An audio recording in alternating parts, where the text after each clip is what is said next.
This is part 2 of episode 0. If you've listened to part 1, you kind of know what to expect. This is the very, very, very, very, very, very first thing we ever recorded to see if it all worked. We weren't sure. We just thought we'd talk about a load of games and see if we could get the formula right and the repartee and everything and see how it went. This is the second part, so this is where we cover games for 1984. We're going to look at loads of games. I listed them last time. If you've listened to part 1, you'll have heard them. If not, we've got tons of games coming up: Black Hawk, Boulder Dash, Decathlons, Ghostbusters, all kinds of stuff. Hopefully you enjoy it, so stay with us and listen to us talk about the games from 1984.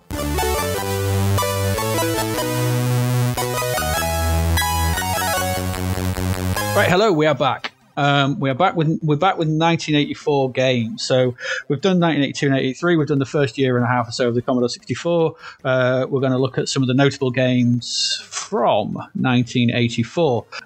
So we're going to look at some that meant something to us, that were quite big at the time. And a lot of these really showed an evolution of the machine. So just as a quick mention, these probably in alphabetical order, just how we've listed them off. So not in release order or anything like that. But the first one, it's a strange old game. We're not going to mention too much about it, but there was a version, a game made of Alien.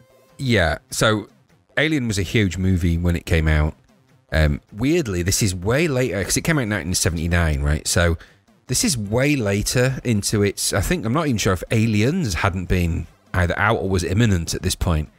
Maybe a couple of years earlier. But either way, this is a game based on the film Alien, and I think as much as I could get out of it, this was a name on the box, and it was designed to get people to buy it, because the actual game was awful. I couldn't make it make sense in any way. It was kind of, I don't know. I was when I started the game, I was confronted with kind of a map of the Nostromo and what looked like an inventory, and I had to sort of choose things from the inventory, and I kind of lost me at that point. Mm-hmm.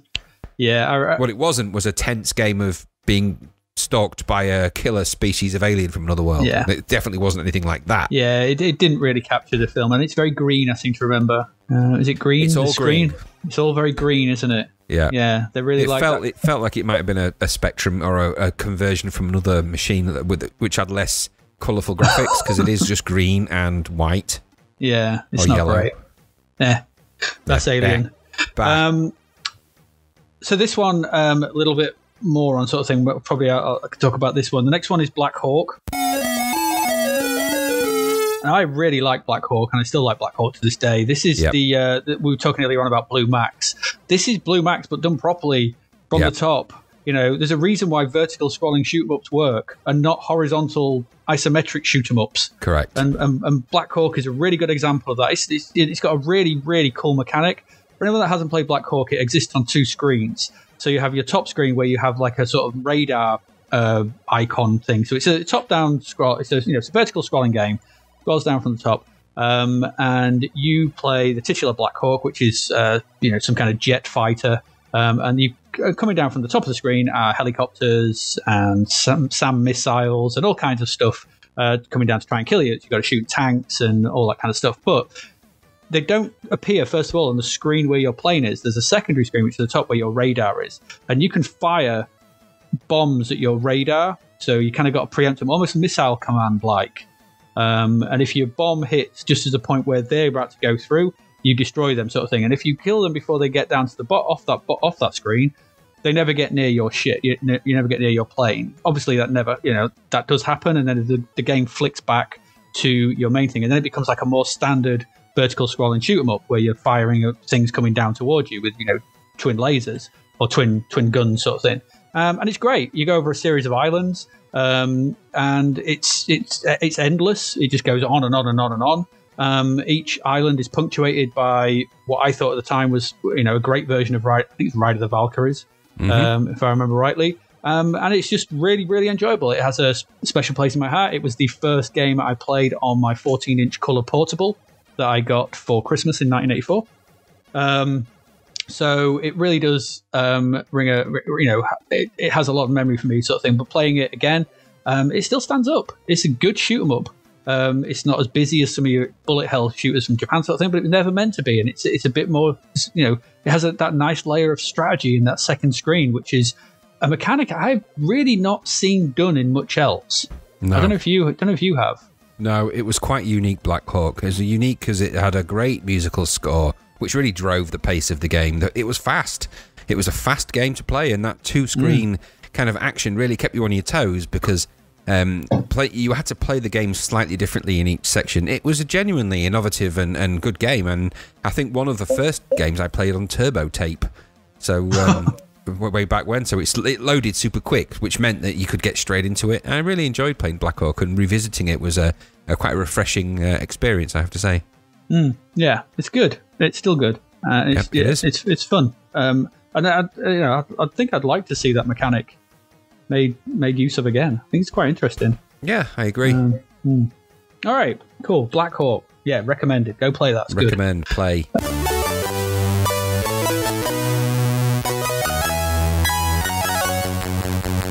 Boulder Dash. I like Boulder Dash. I think Everyone Boulder Dash is a very accomplished game. Everyone likes Boulder Dash. Yeah, and I think, there's some interesting fact. Boulder Dash, from a game-making point of view, is really slick. There's no sprites on that game. It's all characters, and for those that won't know what that means, it just means that it's programmed in a particularly clever way, which meant that it was really quick to load, and there's a lot to it. The levels are massive. There's hundreds of them. It's clever. Well, I think just to sort of think, I think there's only 16 and 20 bonus ones, and 4 bonus ones in the original. I think there was more. No, because there's Boulder Dash 2, and then I think Boulder Dash Construction Kit, right, okay. which I think does lead to. But I think there's 16 in the original game, right? And 4 sort of every 4th level you get a bonus one where there's loads of diamonds to collect. Yeah. But essentially, Boulder Dash is you play a little guy called Rockford. He would become a mascot in Zapped. And you basically underground trying to collect enough diamonds to escape from these sort of mazes, these underground mazes. You're sort of burrowing through. You're like a little termite or something. I don't know what was Rockford. I'm not sure. An ant? Is he an ant, a termite, or something? Like so you're burrowing through the dirt, trying to find these little gems. And there's boulders all around. Now the great thing was the physics. Although they were programmed in it, sort of thing, was that a boulder on top of a boulder, if there was a space either side, would drop down. So you had to be careful not to create lanes where the boulders would fall on top of you and crush you. Same with diamonds. As you progressed, there were these things called fireflies, which you had to drop boulders on to create diamonds. There was the slime, which you had to trap into having no space to move, and then that would create diamonds. So you had to give it enough space to become. So you had a target number of diamonds on each level to collect. You had a countdown timer, and the quicker you did the levels, the more points you got. It's great. It's absolutely 100% stands up to this day. Yes, I agree. It's fast, though. It spawned countless sequels, and I think it's probably still being remade. I mean, in fact, I made a version of it on Unity the other year, sort of thing, just as an exercise and seeing how hard it was. And it's actually very, very tricky to get that feel of its speed and quickness, and it's good. Boulder Dash, great game. Yeah, and it has simple graphics, but in a different world, the way you gnaw through the kind of earth and everything, it's not. It reminded me in some ways of Minecraft and that kind of way, you sort of chewing through the earth and picking things up, and it had its own sort of unique space. But it is a game as soon as you're in, it doesn't take long to get into it, figure out what you're going to do, and you're away. And that's a kind of a secret to games like that. You don't need a lot of the games that were in 82, 83 that we looked at had a lot of expository text and stuff to go with it. This is just like, there's the game, go. And I think it benefited from that. Absolutely. And I think you can see its antecedents in games like Mr. Driller. Yeah. And I think it came from something like Dig Dug. I think Dig Dug was a big influence on it, but it sort of took that Dig Dug ethos of digging around under the earth sort of thing, and made a much bigger of it. And Mr. Driller especially draws from it. I think there's a lot to be said for Boulder Dash. It's very good. Yes, it's an excellent game.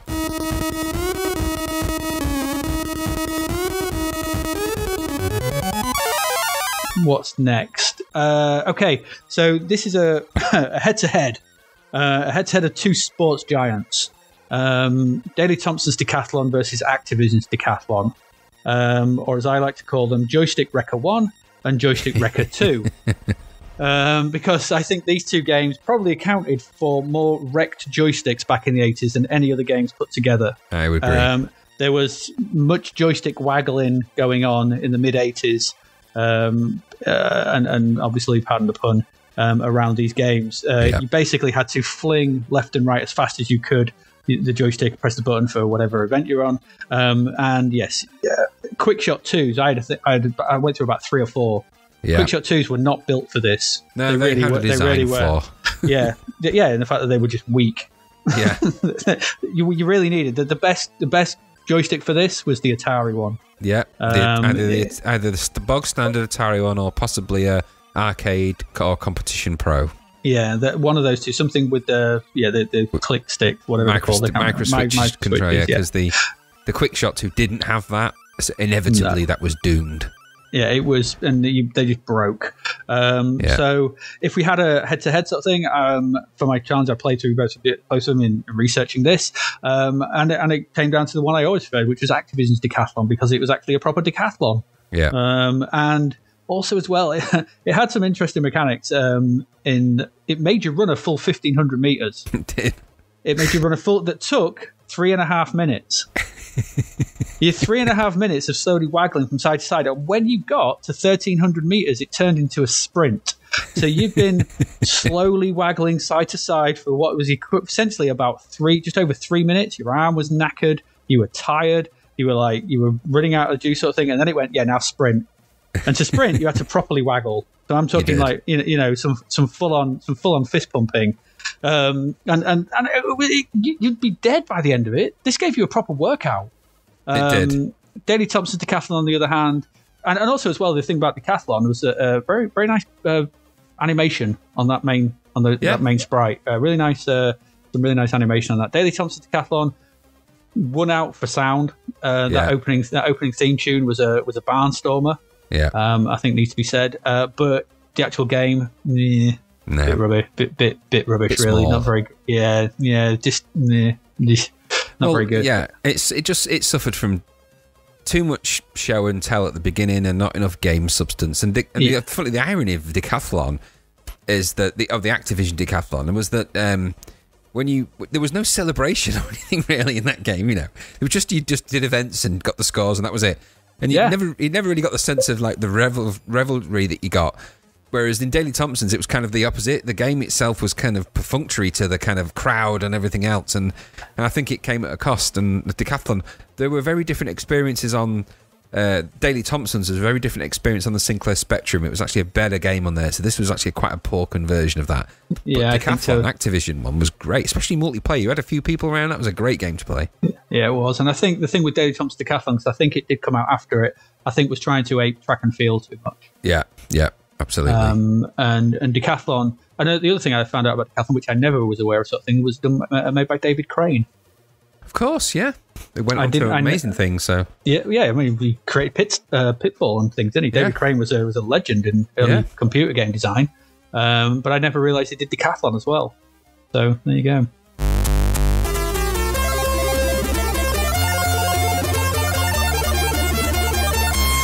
What next? Actually, let's do David Crane double bill because Ghostbusters. Ghostbusters is a very clever game. And it's easy to think of Ghostbusters as just a game about. Obviously, it's a very big movie in 1984. It was huge, and so it's easy. It would have been easy to just make this game a kind of crappy catch the ghost kind of franchise game. People would have bought it just because it had the word Ghostbusters and that logo on it, right? But this is a lot more to this, and I actually forgot about all the other aspects until I replayed it. So not just the fact that you get that kind of obviously it's got that amazing classic speech Ghostbusters at the beginning, which is all very good, and I saw the show and tell, and it even had a little bouncy ball thing so you could sing along to Ghostbusters theme, and a reasonably good version of the Ghostbusters theme. So even if before you even get in the game, you're kind of getting into the spirit of the whole thing. But when you actually start the game off, it was more than just catching ghosts. You actually have to earn money as a Ghostbuster to buy upgrades for your vehicle so that you can capture more ghosts and eventually take on Zool and the giant Marshmallow Man. And that's actually, I was actually impressed by how that worked, because you've got a big map of the city. You have to drive around in the city and pick up ghosts, and you can hoover them as you find them. It was actually a lot more clever than I gave it credit for, because you can gradually upgrade your vehicle, and it's a clever game. Yeah, it was really good. Absolutely, this could have been a cheap knockoff platformer, like a lot of sort of movie and TV and thing conversions were back then, or weird whatever sort of thing. But there's a lot of thought in this game, and I think it comes from the fact that it's David Crane, and I think who was he's clearly a very, very, very accomplished early game designer, and clearly knew his stuff, and probably just would not be happy. This is not another ET.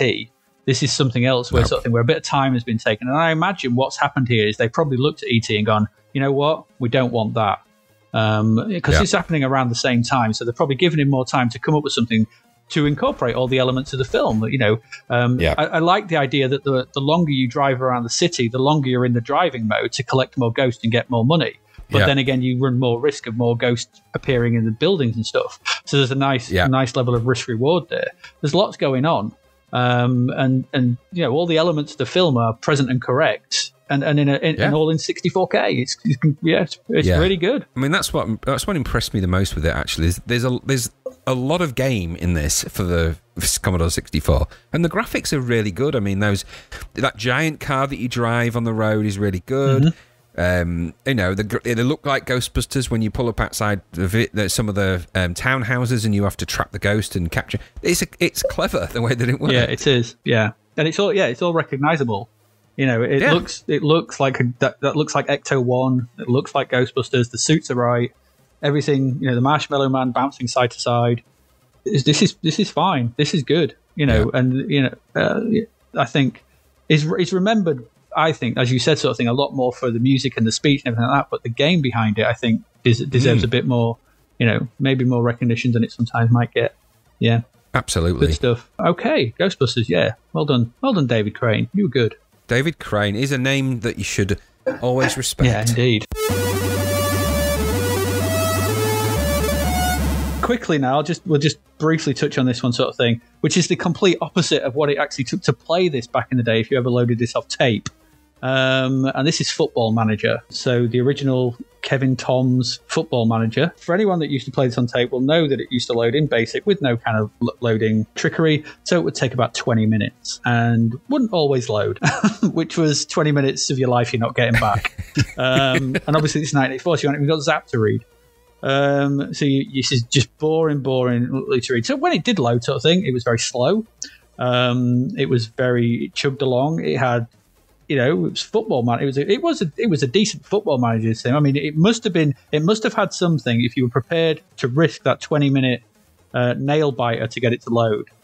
And it did. It was one of the early sort of examples of managing a football team. So, going back to it now, obviously without that loading, and you can just dive straight into it. It's all right, but it's a bit rough and ready, and it's nothing particularly special. But I think for a nascent attempt at football managing games, I think it does quite well. Well, absolutely. I mean, I never really played. I never really enjoyed football as such, and I certainly didn't go for any of the Football Manager games. That said, it's kind of unique. I mean, it might be in BASIC and everything else, and that's totally, just of its time. But, there was not a lot of resource football management games that did the things that did at that time. And also, it's probably worth contextually thinking that at that time, of course, you either went to football matches or you saw some football matches that TV might show, or you watched World of Sport. Otherwise, there was no real. There was Match of the Day, but that was it for football on TV. Yeah, that football focus. So and I saw it was for some people, it was a little window of extra football that you wouldn't ever always have got. That's true, actually. Yeah. So I suppose putting it into that context of because football's just everywhere these days. So much of it. So it's like football, and as a football fan, even I go, oh god, football. But yeah, back then you had your football focus, sort of 50 minutes on a Saturday afternoon, bit of Match of the Day, and if you were lucky, I said some World Sport. If you were lucky, some midweek action on a Wednesday night. But it's all right. It's Football Manager, isn't it? Some people probably like it more than we do. It had the one thing I would always say about Football Manager, because they still exist to this day, right? Mm-hmm. The one thing I'll say about Football Manager is that the guy who made that knew exactly the audience he was making it for. It doesn't pretend to be anything other than what it is. Hence the name. I mean, out of all the games that are out at that time with all the names, and we've explored some of the other names in the early part of this podcast. This is the one that is literally is doing what it says on the tin, right? Football Manager. The game where you manage a football team. I mean, that's what it is. I think that's refreshing, and it's certainly, I mean, it's not my cup of tea, but, you know, one has to admire someone, especially if they program that in BASIC. That is like torture. So. Yeah. So, yeah, it's all right. I can't say much more about it. It's okay. It's all right. It is what it is. What it is. I can't get excited about Football Manager. I just can't these days. It's like, you know, I went back to it and I went, yeah, it's pretty much what I remember.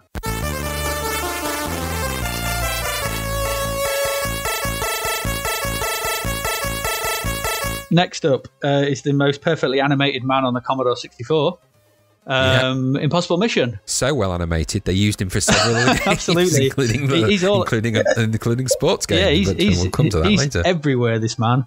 That sprite got around. I mean, I think Impossible Mission, I think, to this day, is one of the greatest early examples of a quality game design.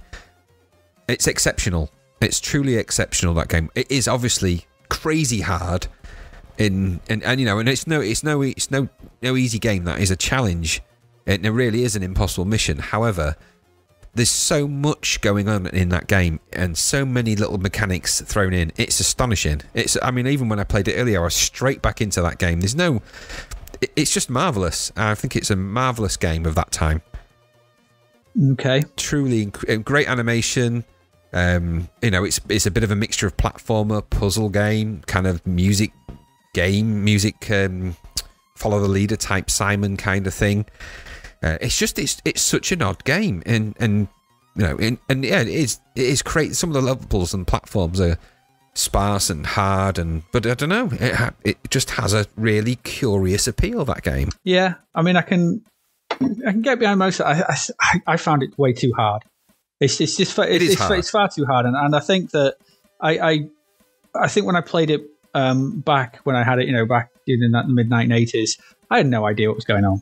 I just didn't have a clue. There were puzzle pieces. Yeah. I was running around. So I started off in an elevator. I ran into a room. There were robots. Some would zap me. Some wouldn't. Some would move fast. Some would move slow. There were bits of furniture I would stand up against and kind of rub myself against until a puzzle piece popped out. And then I would get this puzzle piece and then go back into the elevator and find some more. Go into the room, find more puzzle pieces. Then go into a strange game where I'd had to rotate the puzzle pieces with no real clue of what I was. This was like, you know, the baked bean puzzle of its day. In the fact that I had no idea. Here's 16 puzzle pieces that make 4 different puzzles, but we're not going to tell you which 4 of each, you know, which 4 fit in each puzzle. You have to work that out, and we're not going to tell you which corner they go in or which rotation they go in.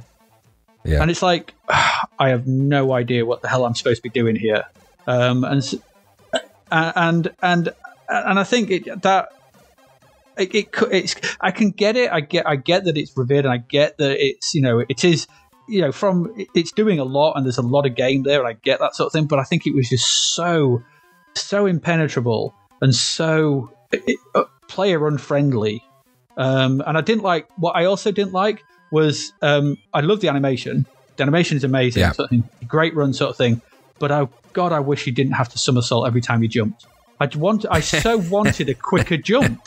The jump is like, someone says, "Oh, do you reckon you could animate a somersault?" That's amazing.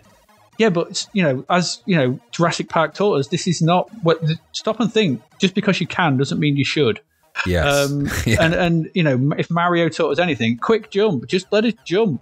Don't make me go through a forward bloody roll when the distance I need to cover is a step. Yeah. I mean, in all fairness, you're right. His athletic dexterity knows no bounds in terms of how many somersaults that guy can do in any given period of time. But he never really learned that he could just do like slight jumps. Yeah, a hop. Or walk. He doesn't walk, does he? He just runs and leaps wherever he goes, that guy. And I think that just put me off, because I never felt like I could. I never felt like I was properly in control. So you know, playing other simpler platformers. So even something like Hunchback, which clearly is not as good a game, and I get that sort of thing, but the fact that I could actually move left and right, and his jump was pretty quick, was refreshing. When you went to this, it was like you had to plan well in advance. And some might say, well, that was the point. You had to plan sort of thing about 3 days before that you needed to do a somersault. and yeah, I get it. I get the plaudits around it. I understand a lot, but it did nothing. It just left me feeling cold most of the time because I couldn't connect with it. And I found as well that I found it really sterile in its atmosphere, and that just didn't. There was nothing warm about that game. There was nothing inviting. No, and in fact, funny enough, for me, that's kind of the mystery of the appeal. I mean, firstly, I suppose, to paraphrase Anthony Hopkins, this isn't difficult mission, this is impossible mission, right? Yeah. So the challenge is, but it is, it's no fun to make a game that's impossible. And I agree with you in part that it does feel like parts of this are so mysterious that you actually wonder what the hell you're doing. Mm-hmm. And the puzzle that you gradually collect the pieces of by searching furniture and things, that does become an impenetrable puzzle, and I think it's more people solve that by accident than they ever have on purpose. And likewise, I mean, the actual challenge of getting through every screen, and of which there must be quite a number, and every lift, because I think there's at least 5 or 6 lift shafts, and there's rooms that come off each lift shaft, and there's challenges in each of those rooms, depending on, like you said, the kind of robots, whether they shoot you on sight or whether they freeze or whatever. And I think each playthrough as well was different, wasn't it, as well? Was it randomly generated? Yes. So every time you played it, the rooms are in a different order. They're different rooms slightly. So you can't even sort of plan and really map that game because it's different every time. And I think that's part of its charm. I mean, obviously, the atmospherics of the game are very, very clever. The sound effects are good. It has speech in there. When you die and fall in a pit, you get a horrific blood-curdling scream. You get the destroy him, my robots, and you get all of the kind of... There's a lot to like in its atmospherics and its mystery. I quite like the fact you're just in this kind of block of corridors and lift shafts and things, and so there seems to be an inexplicable... you're in there. You've got to collect these things. There is a mystery, but...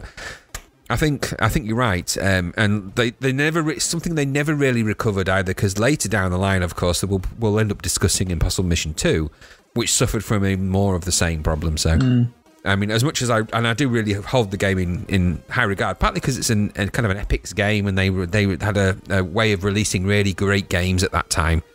The animation's great, there's atmosphere. It is just, how much time can you really give it, knowing that some of those screens are going to drive you insane with difficulty? Exactly. And they do. Yes. I get it. It is important, and I think it's very good. It's for its roguelike elements, its open worldness, its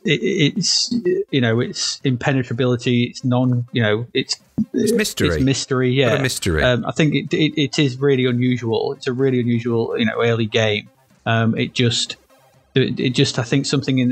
I think all those elements, if they'd have just nailed the control of the player better. It needed a bit of finesse, right? Yeah. He's just a bit... No somersaults. He's too long legged. No, it's just, simple jump, and perhaps you don't always have to run full pelt. Yes. So... But I tell you what, it's much better than the next game on the list. Yes, it is. Yes, it is. I mean, I get, obviously you've only got one speed with a joystick sort of thing, but I get it. But just so... Yeah, anyway, Impossible Mission. It is good, but it's impossible, as the name says. But at least it's better than Monty Mole. Monty Mole would go on to better games. So I think we can safely say that. In my mind, it sort of sticks as kind of a Manic Miner kind of idea. Yeah. But not nearly as implemented, and not that I even like that game. I don't like that kind of game either, and this just felt the same. And in fact, the game I played when I replayed it became very frustrating very quickly for the same reasons. I just kept jumping and dying and hitting things, and I was like, no, this is not my cup of tea. They're really busy levels as well. Yeah, I couldn't get on with it at all. I felt no enjoyment from it. I'm surprised to see it was a Tony Crowther game. Which I never realised it was. I thought that because of the graphics. The graphics had that kind of Tony Crowther, as we'll discover as we go through more of the Zapped to the Past games and the Zaps, and Tony Crowther's games become more prominent.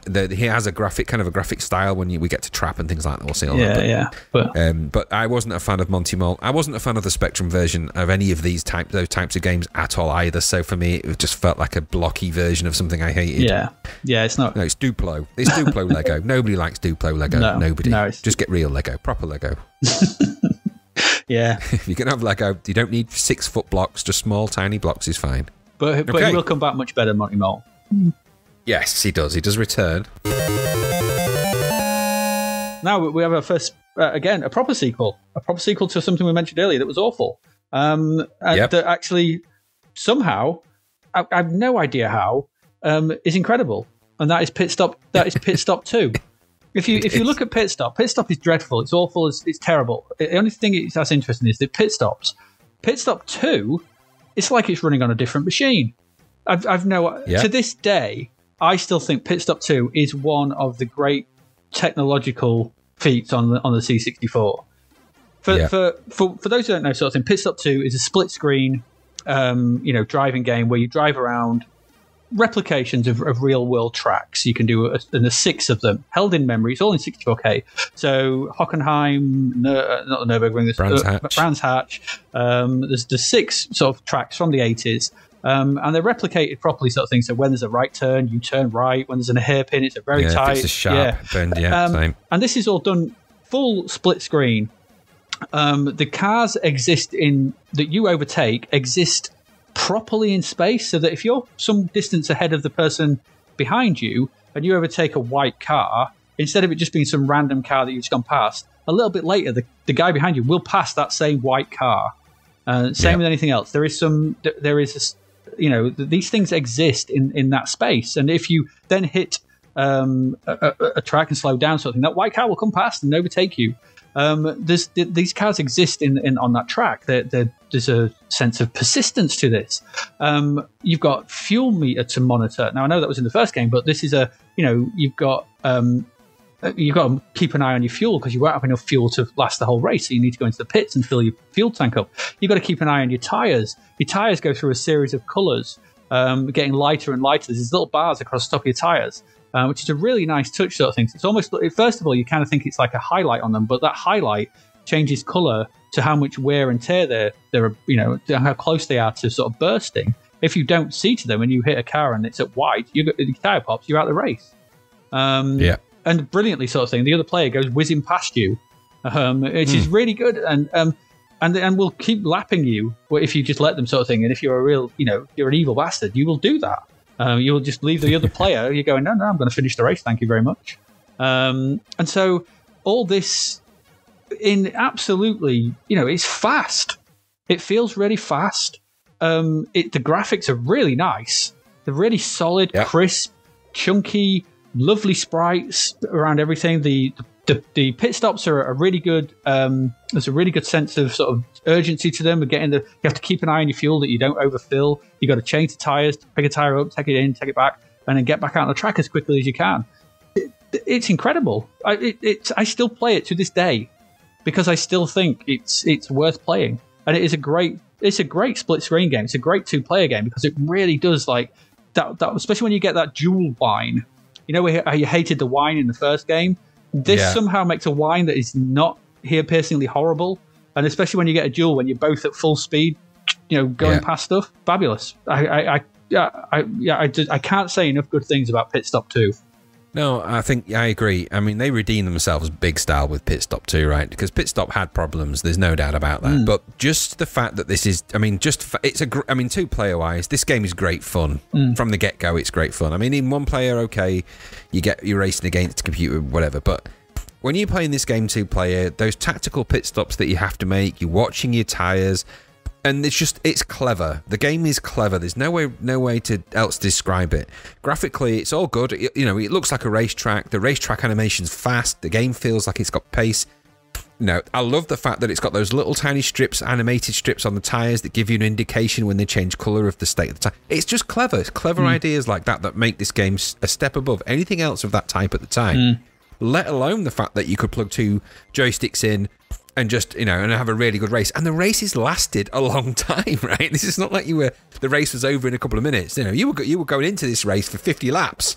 You were committing, right? Yeah. No, and that made it, if you were going to do a Grand Prix in Pitstop 2, you had to take some time to realise that you're doing a Grand Prix. And I'm not a fan of, and I had friends, and we both had friends back then that were quite big Formula 1 fans. And even they would have stopped and said, actually, you know what, there was nothing else like it No other games were like it on any, not even on any of the other consoles or any of the games of the computers at that time. This was truly unique to the Commodore 64, and it's one of its greatest racing games still. And I agree with you completely. A really, truly brilliant game. Yeah, it's fabulous. It's also great strategy as well. Like the fear you'd get when you were gone halfway around a lap and your tire was glowing white, and you know that one touch was gonna, pop it, or you were close to it bursting, and then the just player 2 or player 1, whoever it was, sort of thing. Especially if they were in front of you, slowing down, so that your front tire, they'd be like luring you into their back tire, so that your tires would pop. You're like, that level of strategy you could sort of play around with, and almost absolute grief your opponent, sort of thing. Oh, brilliant! It's such a good game. I mean, it wasn't just floor pedal to the floor, go around the track as fast as possible. You needed to think about how you played this game, because if you were you couldn't play it erratic. This wasn't Outrun. This wasn't something where you could just get in a car, drive around a track, and if you crashed, oh well. If you hit other vehicles, you were going to wear your tyres down, and you needed to make a pit stop. And it's a clever game. It really is, and a really great racing simulator, of which there was nothing else of that type at that time.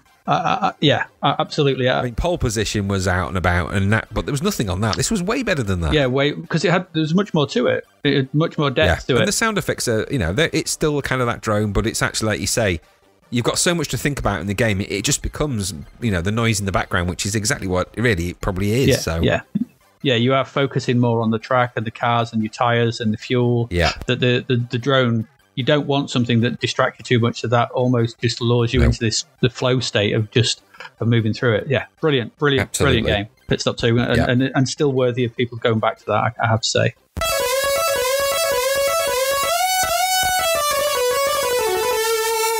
Did you play Raid Over Moscow? I dived briefly into it, and I found it quite impenetrable. And I'm guessing it's a game of its time. Well, it's the part sequel to Beachhead, isn't it? So it's made by the same guys. The carver, one of the carvers, Bruce Carver. It was just kind of crazily difficult to even do anything with. Yeah, it doesn't help itself in the fact you've got to move your ship around and then press a random button to open the bomb bay doors and get out. Yeah. It's very much a product of its time. For those who don't know, Raid Over Moscow sees, it starts off with like a view of the globe, a view of the northern globe, northern part of the world, and a missile is launched from Russia heading towards America. I think you've got something like 6 minutes. So you come sauntering out, and I can only describe it as a saunter. There's no rush in that guy getting to the airplane. he's not overly worried at that point, it seems. He's just finished off his sandwich and going, oof, if I run, it's going to give me a bad tummy. So he saunters over to his plane, of which he is maybe 3/4 the size of as well. It's a very tight, small cockpit in that plane, let me tell you. I can only assume that he's just laid down in the entire length of it, because he's quite big compared to that plane. So he gets in this plane, and it immediately starts moving, and you're kind of playing some form of weird version of Asteroids, in the fact that you've got but it's in pseudo 3D. It's not isometric. It's kind of like going into the screen. You've got pseudo 3D effect, and you've got to get out. You've got to open these doors at the back and fly out in this sort of this airplane sort of thing that won't stop. It just cannot be stopped. It will always be going backwards or forwards or slightly in the direction you don't want it to go, and it's all about force and friction. You need to push it in the right direction, kind of like Asteroids. When you get out of there, you really slowly fly your plane, because for some reason you're in an orbiting space station, which I never quite understood. You have to fly your plane down to Moscow really slowly. I mean, they could have done without that bit, really, if I'm thinking about it.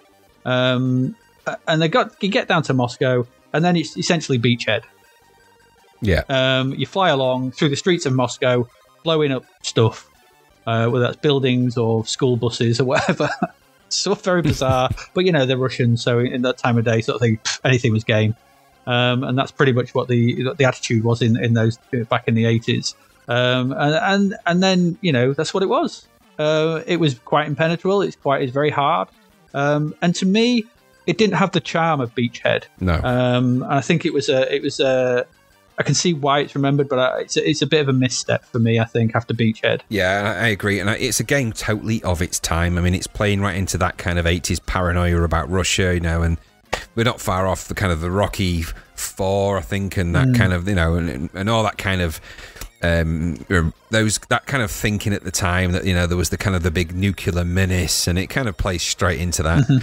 But not in a very exciting way, it felt that in a different way to Beachhead, which certainly has its moments, but is kind of a collection of mini games. This felt like a collection of mini games that just had a kind of a Russian theme that didn't quite work for me.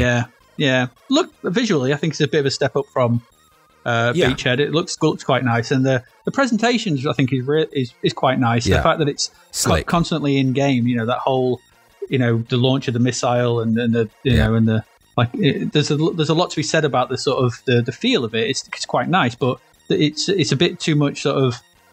It's trying to almost be like, look what we can do, rather than do I need to do this? Just get me in the plane. Yeah. Every time you have to have that same guy saunter out. Like, no, run! There's a missile heading to blow up some city in America. Can you move to the plane a bit faster? Exactly, and I can't help but feel there's a little bit of that kind of Firefoxy kind of thought process behind that part as well. Yeah, it's the opposite to Impossible Mission. That guy always runs. we needed him to run and somersault into that plane. That's what we needed here. But anyway, yeah, Raid over Moscow. It's all right. Looks nice, but I think play Beachhead. Right, next. A few left. I think this might be one that you could probably speak on more than me. Actually, it's Spy vs Spy. Yeah, Spy vs Spy they're mad characters, and I mean by that they're Mad Magazine characters. Mad Magazine isn't something I have a lot of familiarity with. It's a US magazine. I think that I'm not even sure exactly what kind of magazine it was. By reputation alone, and my feeling is it's full of interesting characters. Two of those were these spy characters. That basically the idea of the game is you have to try and kill each other. And you get a range of traps and bombs and things that you can leave, and you're in kind of a mini exploratory environment. It's best played as two-player, where player one is at the top part of the screen. Again, it's a split-screen game, so player one is at the top, player two is at the bottom. You both have equal access to the kind of traps, and you have to sort of run around. If you bump into each other, you can fight and try and shoot each other, but the idea of the game is to lay these traps, so you can see the traps you place, but the other person can't, and you've got to try and trap them and blow them up and kill them off before they kill you. So hence the Spy versus Spy part. The character graphics is taken, I imagine, straight from the magazine, so they're quite neat little sprites. I'm not sure if they're kind of like rats or what they are underneath, ferrets. I'm not sure what kind of creature it was, but they're of a type. But the game had a look. It was fun. It was a good two-player game. It just, I think it suffered from, it never had a lot of longevity. So it's not a game that after a few plays with somebody, it could get a bit tiresome. And, once you've done all the traps and you've done all through all of that, it just became a bit samey. There was no, if it had an upgrade tree, so you could actually buy more different kinds of traps, which is probably something that would come into either the later versions or later kind of game experiences. But at this particular time, with the kind of memory limits and the sprites and the graphics that are in it, you're limited to just kind of this small selection of traps and bombs. And I think it suffers a little bit from its inability to be bigger than it wants. But as an experience for two players, initially, it's got a few hours of fun in there, I thought. Anyway, what did you think? Yeah, I think my problem with Spy vs Spy was that I never had anyone to play it with. And I don't think I ever really. I think my brother played it once and he didn't like it. So I think as a single player game, it's really dull because the AI for the computer is so good. I used to find that they just go charging through it and be gone before you knew what was going on, and they would never fall for your traps. So I never really. I wanted to like it. I think I liked the style of it and the fun feel of it and that sort of thing. But I think you hit the nail on the head that once you'd seen everything it had to offer, I think it was it shot its load. And I think as a single player game, which is how I experienced it mostly, which was a shame, it didn't really click. So I think it's an Assassin's Creed. It's a good template. It's a good proof of concept that probably got better out in what was sequels. Was it Island Caper or something? Or and in all Yeah, you're right. And I mean, in modern day times, right, this would be an online game, a mobile game. Among Us is a similar kind of idea in some ways. Yeah, absolutely it is, yeah. So, it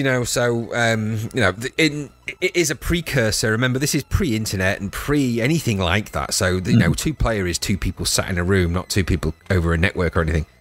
So, for that, it did have something, but it relied on that because the actual AI, such as you'd call it if you were playing against the computer, was pretty perfunctory and actually pretty rubbish. So, you didn't have a great experience. It was a two-player game. Yeah, maybe I was just rubbish at things. It always used to hammer me. Yeah, well, it was no fun, because part of the fun of that game is, if you played a bomb for your friend and you're playing with your friend and it blows them up, it's that kind of, side by side, haha, Yeah. I've just, whereas if it's the computer, there's no real payoff. And I think as all the spy versus spy games, even the ones that came later, which were actually a lot better graphically and everything, they all suffered from a very similar problem, is that if you don't have someone to play it with, and then it suffers. Oddly, there's a couple of games which we'll cover later, things like International Karate and stuff like that actually didn't suffer from that problem for very different reasons, but we'll cover that. True, yeah. Yeah, there's something very sad about a 13-year-old boy laughing at his computer when it got into one of its bombs. Just because he's got no friends around at the time. Just sat in his bedroom. That was great, wasn't it? Just silence. Like, yeah. You died, Commodore. I bet that in my mind now, I've got this kid sat there with his joystick and 2 glasses of orange. I was never allowed 2 glasses. Well, he's just got one from him and one from the person he would have otherwise have played it with. But he's like, shall I drink yours, Timmy? No, that's we for couldn't Timmy. afford glasses. I said from my hands.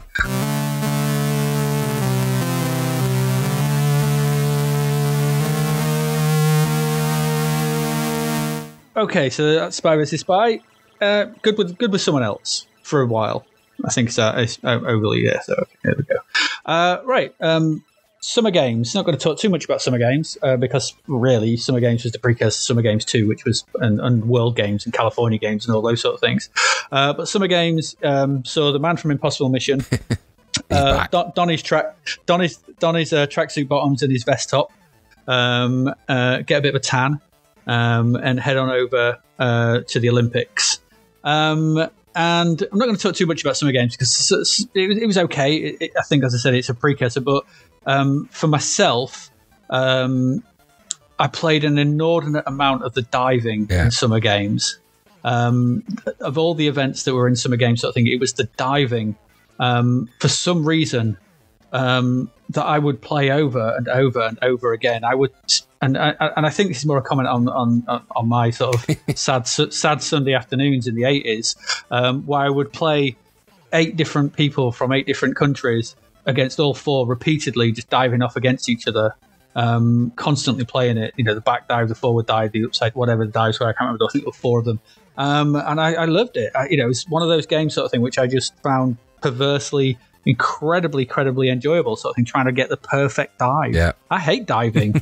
I mean, I'm not a swimmer in the slightest, but for some reason, the virtual pixelated version of diving in Summer Games was a real winner as far as I'm concerned. And I'll speak a lot more about Summer Games too, but I think Summer Games does deserve an honorable mention just because, as I said, it's got the guy from Impossible Mission in it, and I think because Pitstop 2 was Epic's, wasn't it? It was. But so Pitstop 2. I mean, Epics are worth a mention at this stage because I think Epics had become something of a bit of a force. Yes. They were one of the few American companies in the early days that really made a splash over here.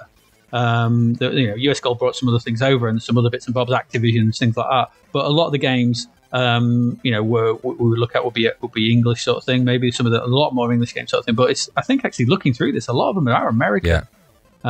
Which is strange, really. I thought we'd be looking at a lot more British games, but not. I mean, I suppose the Commodore 64 was an American machine. Yeah. Would sort of acknowledge that, so would sort of explain that. But but I think Summer Games and Epics in particular were on a rich vein of form in this early days of the Commodore era sort of thing, and I think it's worth a mention just because it led to those much better games. Yeah. Winter California, Summer 2. Absolutely. and things like that. Did you play it much? I wasn't a big fan of summer games. I'm like you. I much preferred the later variants of the Epic games, World games especially, and winter games. Summer games for me is now. There's a couple of things that are worthy of note. One, I mean, they must pick the sports in these games by some kind of dartboard or something, because they are the most random sports to put into a summer games. Because, I mean, they kind of follow a pattern when you see Decathlon and Activision Decathlon and those kind. And I know they're Decathlon events and based on that, but even those kind of games, this is pole vault and shooting and diving. And the fact that they took on those sports is interesting in of themselves. And that's something that they followed through all the way through these kind of Summer World, Summer Games 2, and all of those California games. They all had really unique games in them, micro games, and they're quite clever in their own way.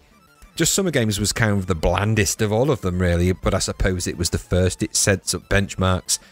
Who can forget? Who can really forget the selection of the anthems page and those horrific versions in some instances of those? but conversely, and to be fair, I learnt more national anthems from that screen by just going, wonder what the national anthem for Japan is. Click on that one and you get a version of it. And they're not, some of them are a bit discordant, but you know, that's a screen with how many flags on it at the time? That's unheard of for a game to be celebrating the cultures and the sports of all those different nations, let alone in one game. And I know this was a disc game or a tape game, so for tape users it was a kind of a frustrating experience of bits of loading and stuff. The disc one, less so. And of course, this was the first game that featured the Vorpal loader, and we'll talk much more about that later down the line, because they developed the most rapid game loading I think I've ever seen in any disc-based games. But suffice to say, it was the earliest of this, the weakest of them all. Strangely, that seems to be a bit of a theme, because Pitstop was the weaker version, but when the second version comes out, that's a whole different matter. Yeah, I think you're right. I mean, yeah, it had gymnastics in. That's what I mean. Gymnastics. 4x400 meter relay, freestyle relay. When you're doing that dive in, you know, when you do smash into that pool, and like I did repeatedly when I replayed it, the inability to be able to straighten, you know, it didn't help. You know, but there was a hilarious moment where I did what can only be described as the world's crappiest dive ever, backwards dive ever, and I scored 0.5 from the first judge. It just made me laugh out loud, because it was the only score I got, 0.5. Thinking there was a part of that he liked. It must have just been, but he must be injured after that. I'll give him at least half a point. So little moment. Yeah, I loved it. I loved that. What too keen on all the rest of them, but the diving. There was just something about that diving. Absolutely. I loved it. So worth a mention. But yeah, I think it's worth a mention as well because of like you said, the things it ushers in. Yes, it brings in a whole era of things. Yeah, the development path that goes on absolutely. From there. And just quickly, just to wrap up our sort of highlights, maybe some lowlights, I guess, or some dimensions of 1984. We've got a couple of arcade conversions. Yes. There were a lot of these. I'm not going to speak. I'll let you speak about one sort of thing. I think I remember having it actually. It was a strange soft case tape. Weird. Like padded case, right? That was for Zaxxon. Yeah.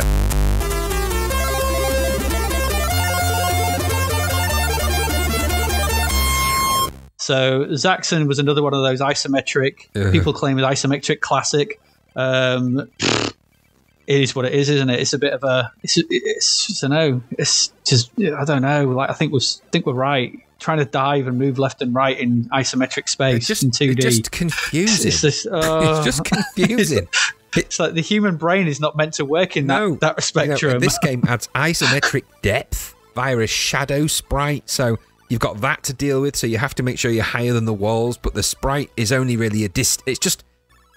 This isn't 3D really. It's kind of just crazy and it's hard. So crazy. Yeah. Even trying to align yourself to shoot things is hard. And the C64 conversion was all right. Yeah, it's okay. Capable. You know, it's a bit capable. Sparse, but it's fast and but it's just boring. Right? Yeah. The other, so Zaxxon is what it was. There was a raft of those games around, sort of thing. I think for isometric, weird thing. And the other one, again, was Tapper.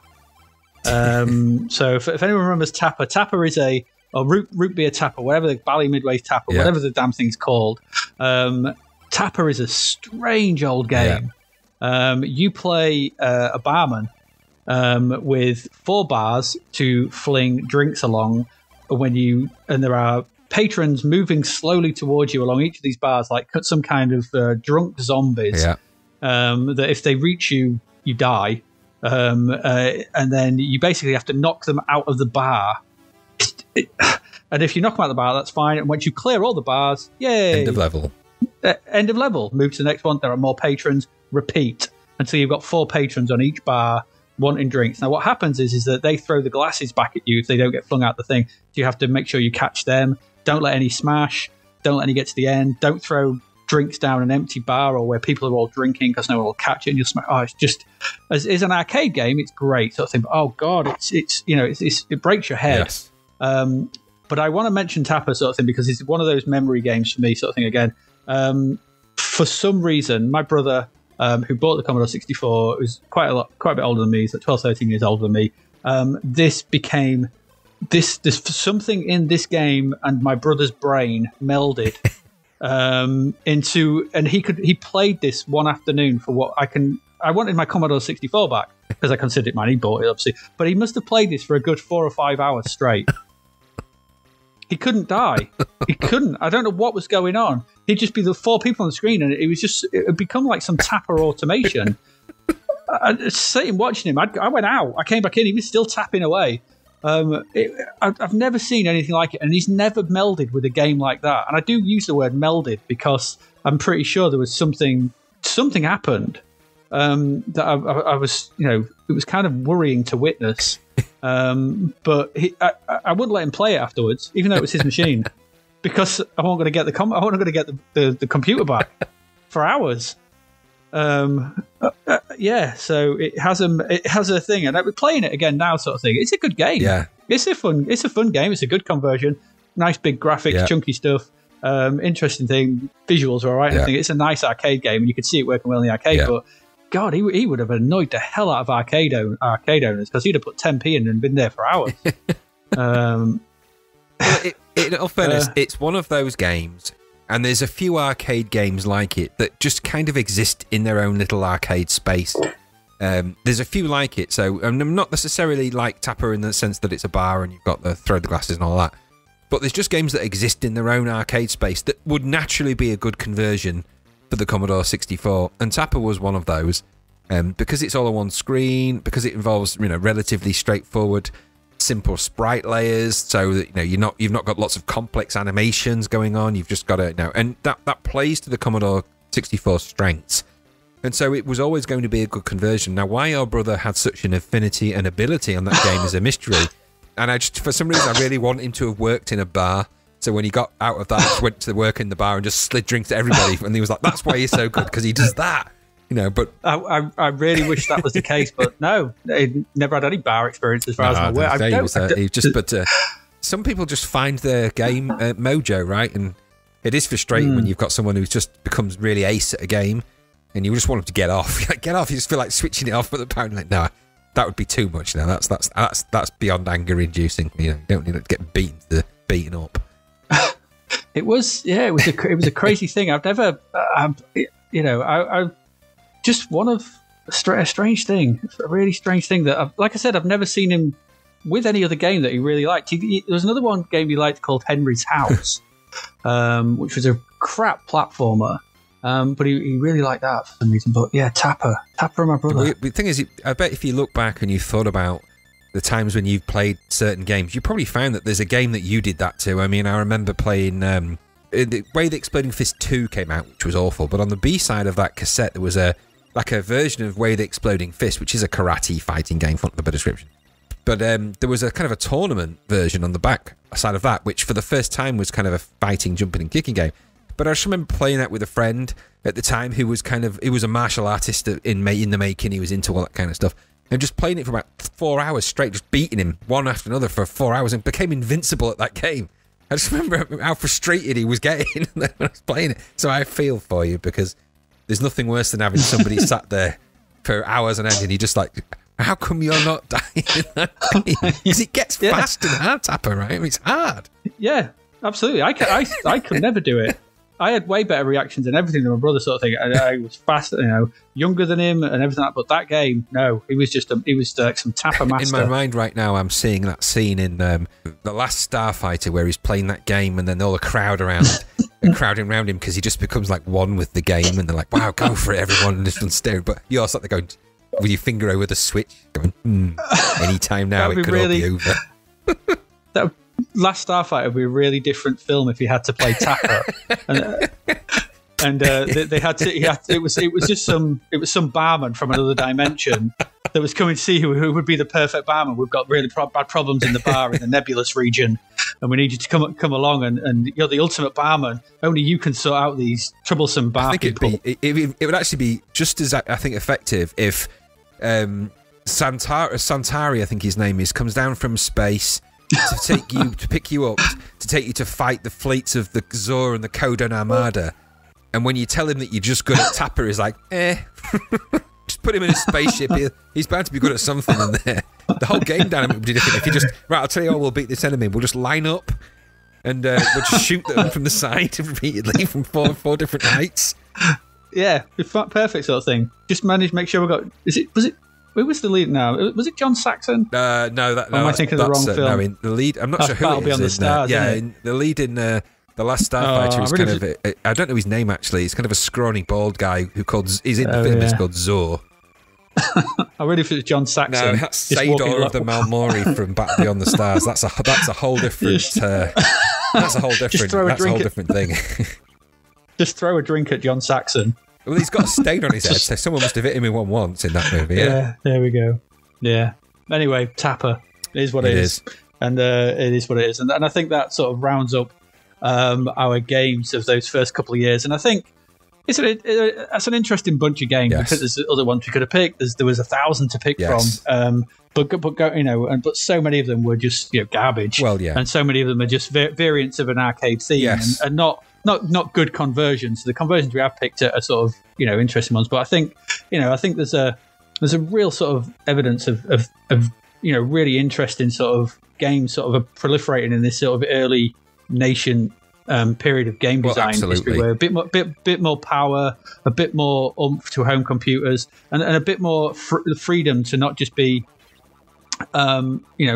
something where it was all about taking money off people repeatedly as arcades were. They were designed around that. These could be something different. And I know like PCs and stuff had Wizardry and Ultra and all those kind of things going on, but I think the Commodore 64 was along with the Spectrum and stuff was pushing gaming into interesting directions, definitely. Right, I think you mentioned something earlier which is I think very important here, is that these games that we've mentioned in 1984, this is kind of the Commodore 64 was released in the UK 1982, but actually when people could afford one, probably 83 to 84 really.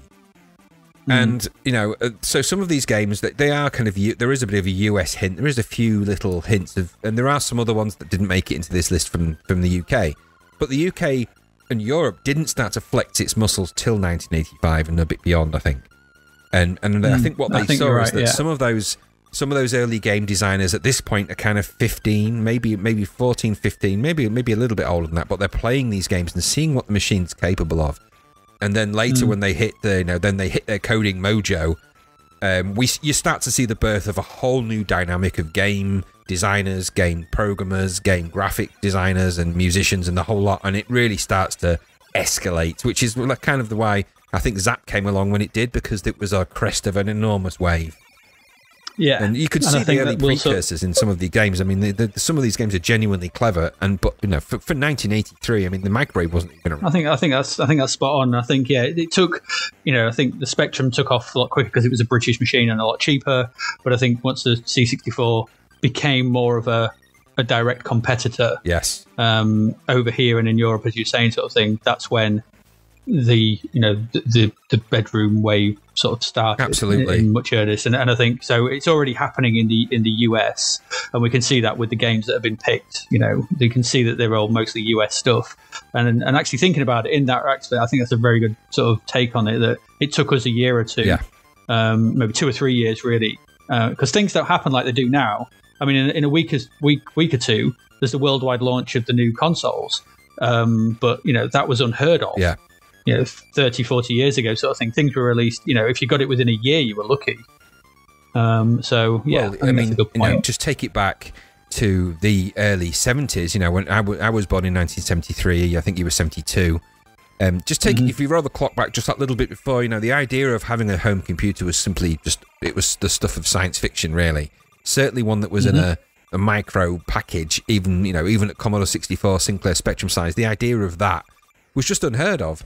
And so for these things to come around, circa 10 to 11, 12 years later, was kind of, and to have them sort of have games on them that were actually really good. Remember that Commodore was principally a business machines creator, and then they made calculators and they made business machines up to that point. And this was being heavily sold as a business machine, or the attempt was there to make it a business machine. And then, of course, the people who designed and made the Commodore 64, they were kind of brought up on the old arcades kind of stuff. So you can see that genesis of putting in sound chips and graphic chips and those things into that machine, which then later overtook its business proposition, because it was never going to be a great tool for business, even with 64K of memory. But, the idea that it could start to replicate some of these arcade games, and that people in their own homes could then, build these games themselves and sell them, and make a living, and then later on obviously form companies, was just something that appealed greatly to that the guy in his shed kind of mentality in the UK especially, where we're a nation of kind of tinkerers and programmers and wannabe designers and stuff.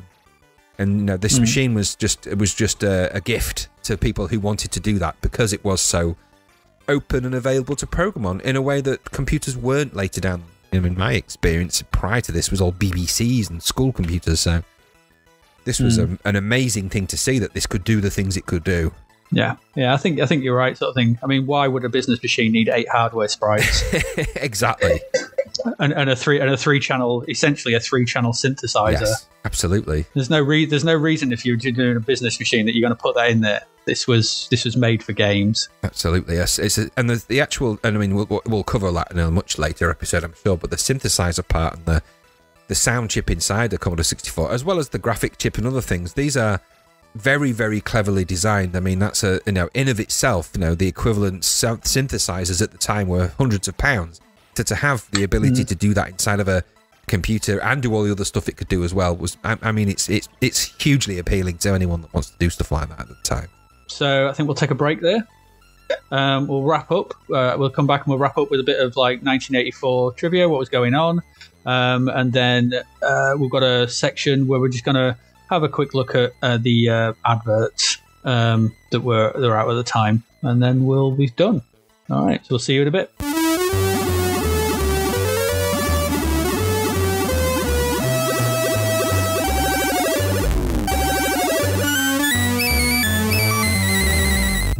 Okay, and welcome back. Okay, so we're coming to the end now. We're going to look at 1984. What else was going on? So we've had a look at the games. What was going on in the film world? We've looked at 1983, 1982. We've seen a bit of a change. And I think 1984 continues that change quite spectacularly. Could you guess what was number one?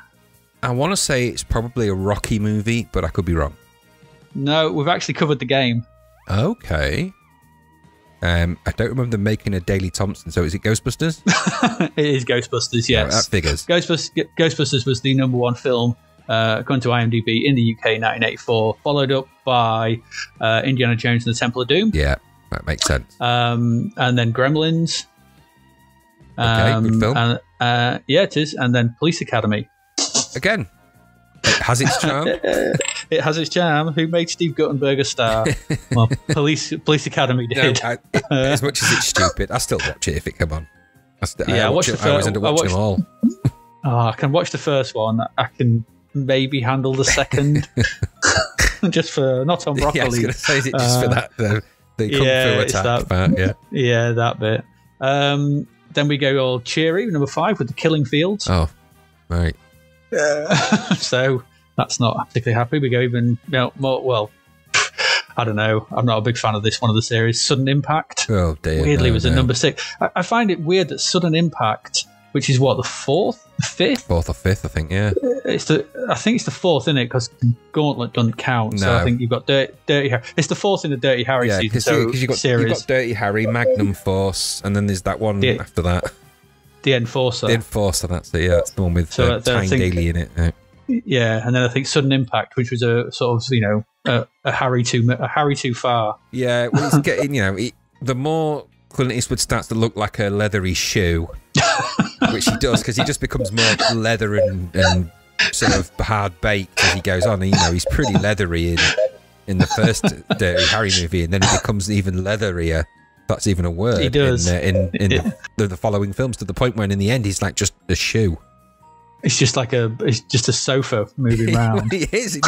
He's got Clint Eastwood expressions. He does like four, and that's it. And just stares down the barrel of ever larger guns. It seems to me now.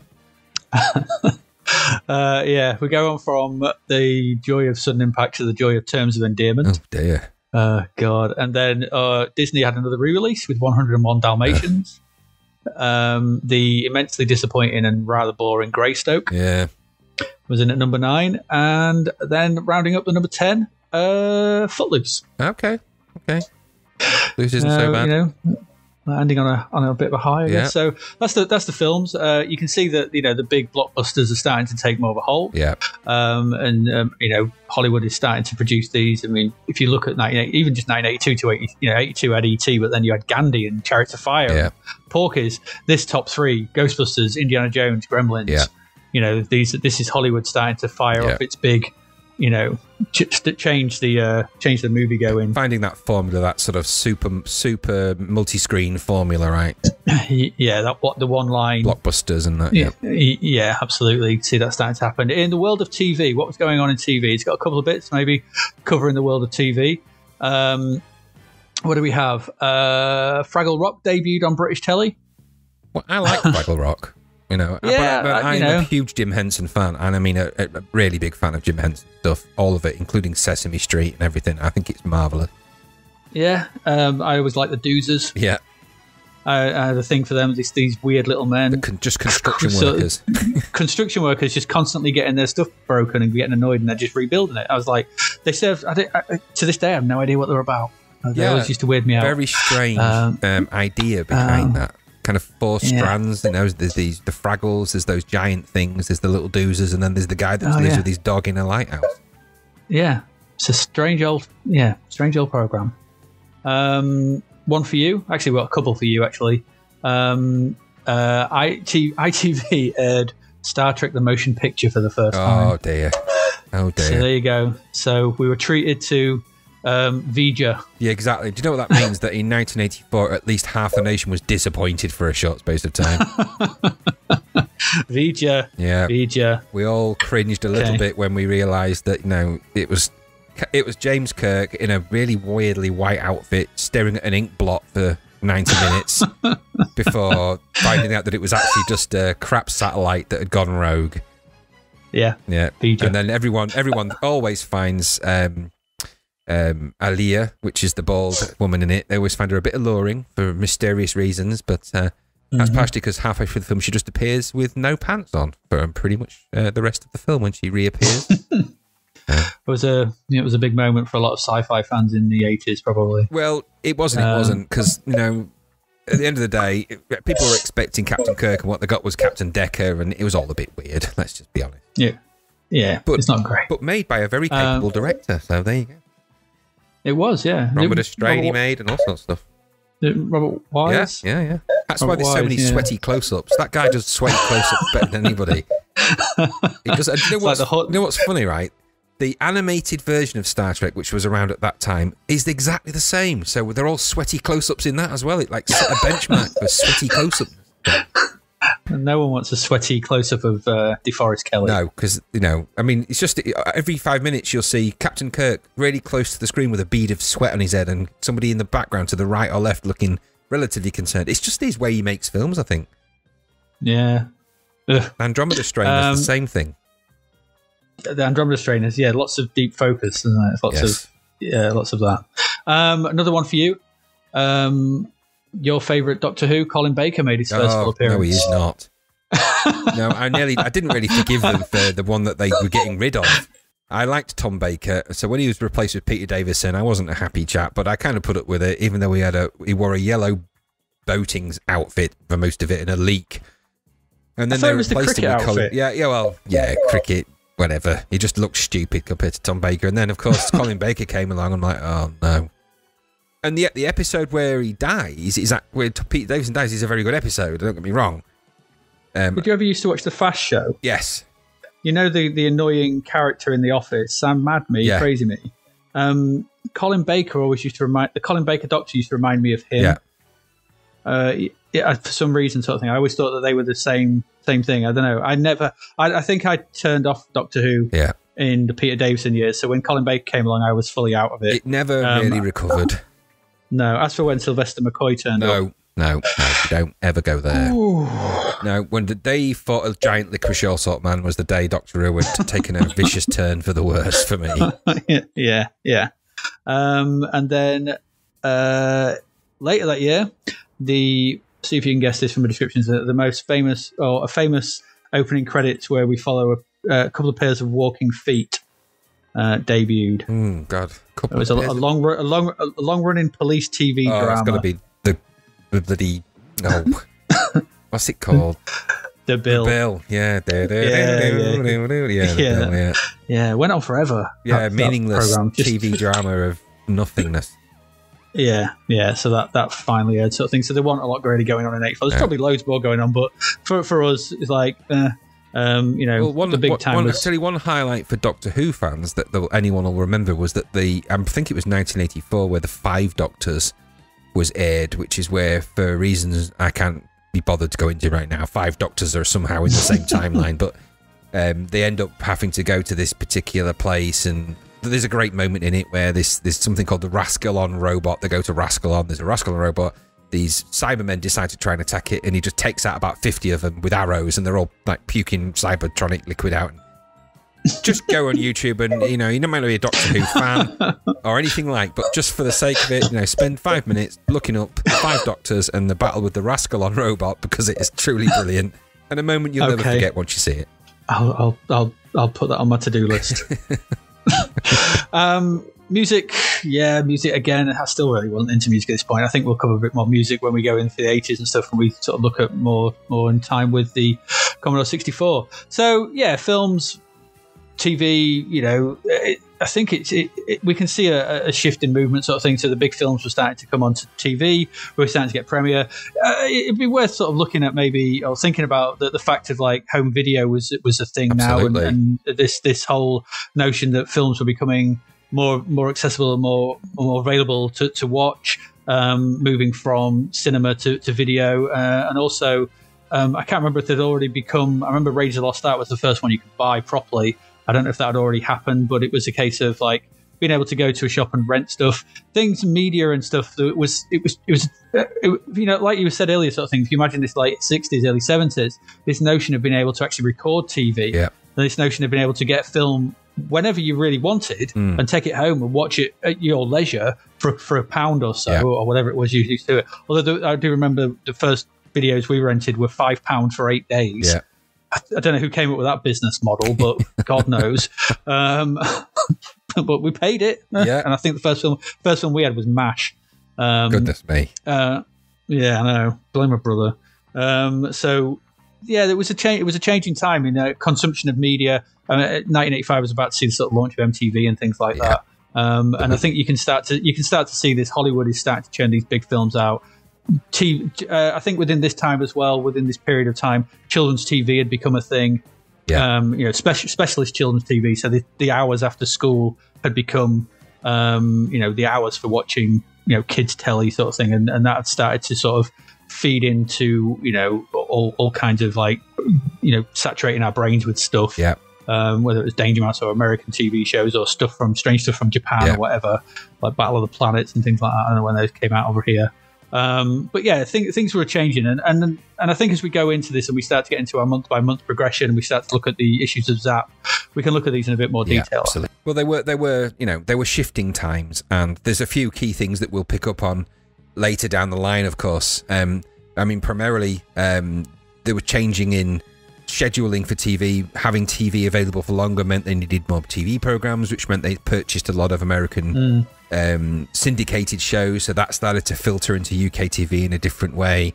The films, again, the big blockbusters changed, but then the niche filmmakers of mostly Italian, I think, and horror movies found a way of releasing things directly to video in the UK for a while. So that there was kind of a two strands of movies. There was the ones you could go to the cinema and see, and then there was the ones that were kind of on video that were a bit more underground, and that's something that probably will filter through in some of the games that we come across as later down the line when the thematics of them change a bit.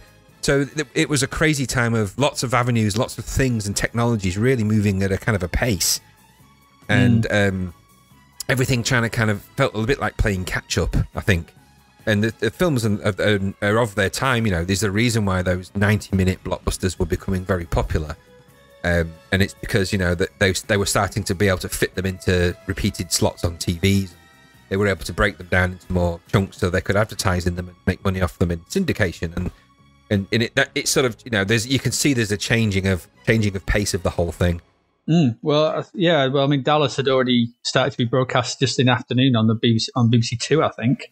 Another thing to sort of tack onto the end of that before we sort of move on is the notion that there would have been more, for quite a long period, sort of thing. The way that media was consumed in a house, with the TV and radio, was very much what you were fed.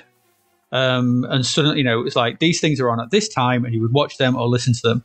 And suddenly, with the advent of video and the advent of computer games, you were actually in control of what media you consumed at what time.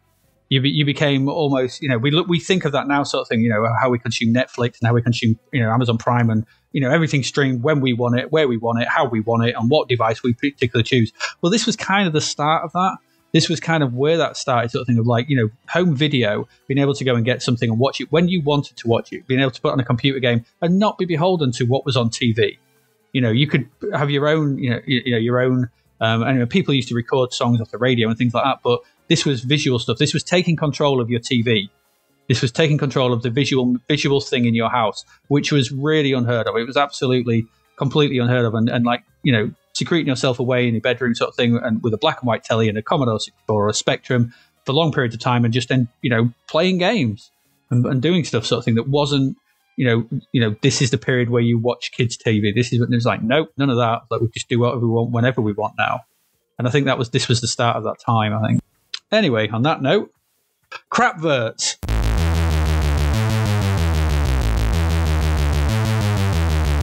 So just as a final wrap up, just for a bit of fun, nobody really knew what they were advertising back in the days of these early magazines. So the early computer games magazines, there were things like Computer Video Games and Commodore User, and principally the early versions of these just had listings that you typed into to make your own programs and games. We're not going to talk about that.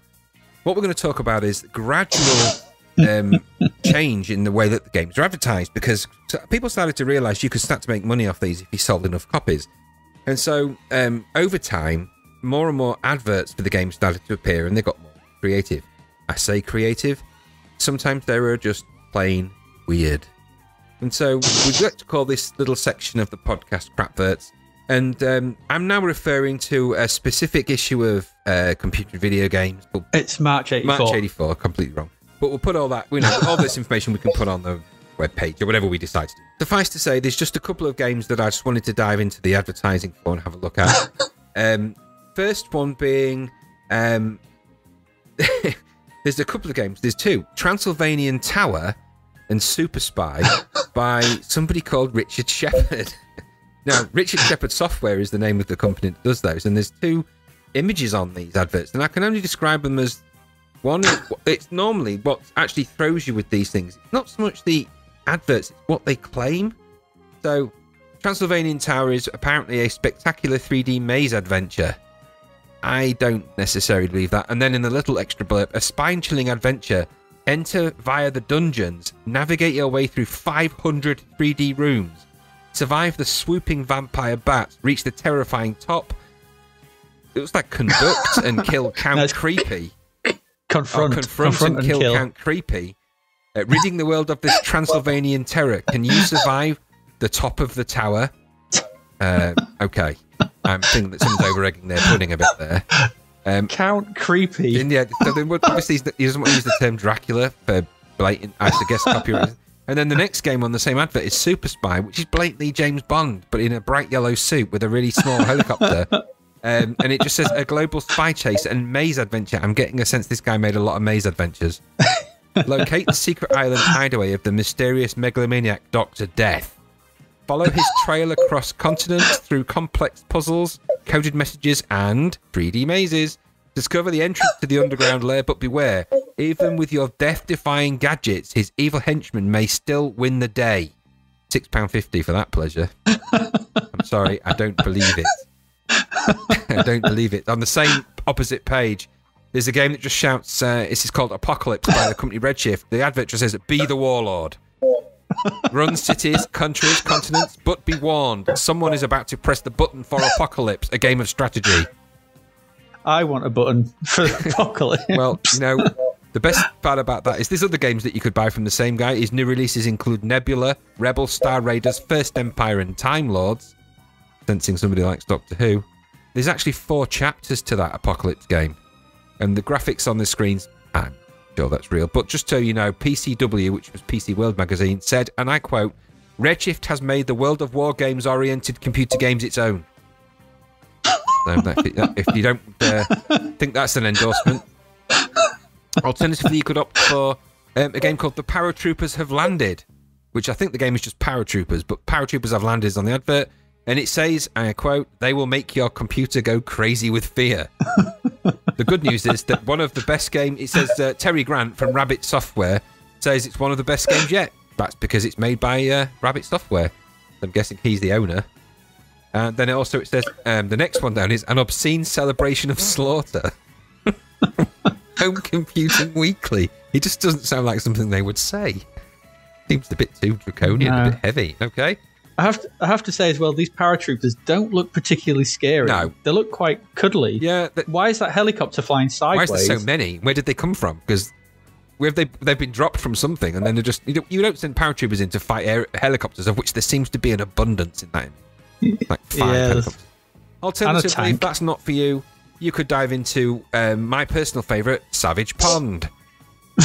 Now, Savage Pond is made by a company called Starcade, and for £8.95 on disc or cassette, and I'm going to read this description verbatim, it is a truly remarkable depiction of life cycles in a freshwater environment.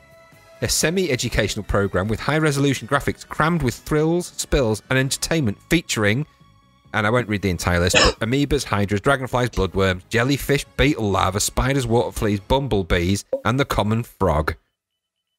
And apparently it's a real joy. Now, I actually have downloaded and played Savage Pond, and I can tell you it's very, very far from a pond simulation of any kind. I just kind of angularly flew around as a tadpole, collecting dots, and that was kind of the crux of that.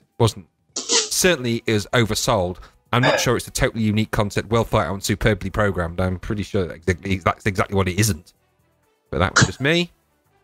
And then I suppose as a finale, there's a couple of worthy mentions. You could always go for Big G Games and play Mega Hawk, where you look like a fighting chicken, or Xylogon, where you look like a fighting ketchup bottle, or the inexplicable Time Bomb, which is just no description of what that game even is. On the advert, it's just a giant shoe about to step on a bomb. You have to figure the rest out yourself. The actual mainstay of the advert is for a chess game, so what that's got to do with the price of tea in China, I don't know. But they all made these kind of wild claims for their games. I mean, if you look at Imagine, which was a game label that later was merged with another company to make different games, but some of the games on their list include Stonkers, Diddums, Alchemist, Zoom, Arcadia, Jumpin' Jack, and Zip Zap. And it says on the top of this, from Imagine, don't just take our words, see what the experts say. What experts? Oh, there is some quotes from there. Now, this really is something special. These bright young things that Imagine have confidently pledged themselves to the production of totally original arcade games. From Personal Computer World again, they seem to be doing a lot of stuff. There's an advert for Llama Soft in that issue as well. And then, last but by no means least, there's one there called Micro Mouse Goes Debugging. I am pretty sure that looks like the I think it's meant to be kind of a version of Mickey Mouse, but Mickey Mouse if he got really old and a little bit kind of, a bit creepy looking. Yeah, I just want to add one more. Trooper Truck. Oh, of course, yes, sorry, yes. Trooper Truck, which is basically a Moon Patrol, but looks like a Moon Patrol ripoff. This advert, what only looks like a yellow hot dog on wheels, is being chased by really, really bad TIE fighters. And the Trooper Truck it's by Rabbit again, so more paratrooper stuff. Trooper Truck is in a very nice, soft text font. But the tagline for it is the galaxy's most lovable battle wagon. I can't imagine what a lovable battle wagon is, or how a battle wagon becomes lovable. It's an oxymoron, as far as I can make out. The two phrases do not go together. But Rabbit software again. Yeah, they seem, and the thing is, it's just worth mentioning here that all of the drawings, and I use that term lightly, the drawings and graphics, these predate any real software to do this. So these are mostly hand drawn by what looks like 8-year-olds on the whole. So there's not honestly, these look like the kind of things that sort of, you draw when you were like 12, 13, and that might very well be the case. Some of these are probably drawn by maybe 15, 16-year-olds. So credit to them for the effort, but no, there is a rapid increase in the quality of these adverts. And later, as we go into Zap and the adverts that are in the Zap, and we do some more of the crapverts from there's actually some very clever adverts that come in much later down the line. So they do get better at this stuff. But in these early days, it's hard to pick out the good games from all of these really weird ones, especially the ones that borrow from other things. There's a lot of borrowing. So from ANF software, you can have Cylon attack. Of course, that's linking to Battlestar Galactica and things like that. So there's quite a lot of theft, blatant theft, for want of a better description. But I'm not going to rush off and play Transylvanian Tower now, that's for sure. No, I've not got a hankering for another 3D maze game. No, and that's the crapverts for this particular podcast. It is, yes. And we're just going to round off with the top 10. And we've got the top 10 software. And as we mentioned earlier, sort of thing, if we include these, it's just to show you what was going on at the time and the games that we could have mentioned. But you'll see that there's a lot of sort of really not particularly very good arcade conversions and some weird stuff. So number one, and we're just going to do the C64 stuff. There's all kinds of charts here, but so Commodore 64, we've got number one, The Hobbit from Melbourne House, which is a text adventure. Remember that? And we've got Radar Rat Race. Who knows? Who knows? Then we've got Arcadia from Imagine, Crazy Kong game. Not all Donkey Kong. Purple Turtles. Sounds painful. Yeah, I'm going to put maybe a Frogger type thing. Aquaplane.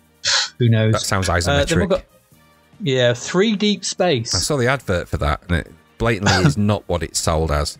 Well, why 3D? Because it's 3D. It's meant to be like it's an isometric game again. Oh, okay. I was thinking, how do you measure it? What 3 of what? Well, technically, that's 3D. 3 deep. Oh, right. 3 Deep Space. Yeah. Okay. Intergalactic Llamas. Llamasoft. Super Dogfight. Yeah. And then the lovable Caesar the Cat. Exactly. So there's nearly nothing in there yet that's becoming. And The Hobbit, it's interesting that Hobbit's number one, which is a kind of a basic graphics tech-based adventure, but there's not, you can start to see, and even if you look at some of the other charts in there, the Spectrum chart, there's a lot of Transamis in there, Scrambles in there. There's a lot of sort of conversions, Ant-Attack, Manic Miner, those classic games are just developing, and it's an interesting time because we're going to see how rapidly these things start to accelerate and overtake with the Commodore 64 as we go on. So on that, I think we'll wrap up for this inaugural episode. Hopefully you've enjoyed it. We've talked a lot about various games. We'll get into a more of a obviously more of a structured as we progress, sort of more of a structured approach as we progress, because we will be looking at Zap issue 1. Not looking at Zap, so we're not reviewing Zap. Let's just make that let's make that clear. This is not a review of Zap magazine. We're using Zap as a reference point for the games that came out and they were reviewed in that issue. Right. So it's not about what came out in May 1985. It's about what was reviewed in Zap. So that game could have come out before, it could have come out whenever, sort of thing. It could be a late release, or they could have looked back at it. We don't know. What we're doing is we're just using that as a reference point, because finding games and release dates around that time is very, very difficult. and this gives us a good structure to look at what was happening, what was going on. And so our initial episode will be episode 1, Zapped 64 issue 1 will be the reference point, and we'll be looking at May 1985. Absolutely. So hopefully you can join us for that, and we'll carry on talking about C64 games, and you may want to go play some of them. Are we going to add any to a list? Yes. Are we going to do a list of games we should do? A Zapped to the Past list of games that you should play before you die, and we'll get to choose some games. We won't do it for these particular ones. We've kind of mentioned us as we've gone along, really, and we'll put some early ones in the list maybe. But when we actually do the official from Zap, there will be ones from that issue of Zap which you can then go and play and download and play, an emulator or something if you want to really get the experience. Okay, yeah, so that's the plan. So thanks for listening, and we'll hopefully see you in the next proper first episode. Thank you for listening to the Zapped to the Past podcast. We hope you enjoyed our deep dive into the world of Commodore 64 games, as well as the music, sights, sounds and news from around the 1980s, driven, of course, by the issue of Zapped 64 magazine published at the time. We will be back next week with another podcast, so do please join us. Until then, please head over to zappedtothepast.com to sign up to our email list, as well as check out all the links and resources in the show notes. You will also find us on Facebook, Twitter and Instagram under Zapped to the Past. The Zapped to the Past podcast is written and produced by Adrian Mills and Graham Raddings and recorded at Flaky Bits 2.0 Studio. All opinions expressed are those of the writers, and while we indeed love Zapped 64 magazine, the Zapped to the Past podcast is not affiliated with it in any way. Stay safe and see you next time.